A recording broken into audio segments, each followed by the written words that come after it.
Domestic animals शिकवले. आता आपण एक कॉम्पिटिशन घेऊया. मुलींचा गट वेगळा आणि मुलांचा गट वेगळा. पटकन कोणीतरी एकाने उभं राहायचं आणि पटकन डोमेस्टिक अॅनिमल्स कोणते आहे ते एक एक एक सांगायचं. चला मुलींपासून सुरुवात. Very good very good. कोण? व्हेरी गुड व्हेरी गुड बेटा. हा व्हेरी गुड व्हेरी गुड. कोण सांगणार पटकन? व्हेरी गुड बेटा व्हेरी गुड व्हेरी गुड. आणखी कोण सांगणार? नाही मुलगी मुलगी. Tick tick one. हा हा पटकन पटकन. Very good very good. थांबा एक मिनिट. पिग म्हणजे काय बेटा? Very good. पटकन कोण उठणार? Very good very good. पटकन. Tick tick one. Tick tick to.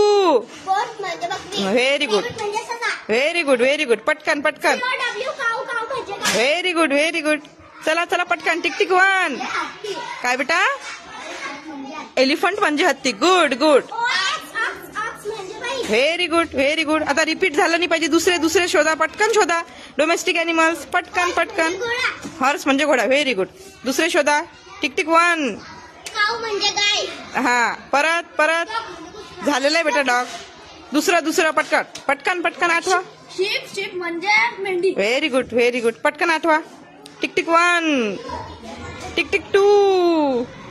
Tick tick three. मुलं जिंकले.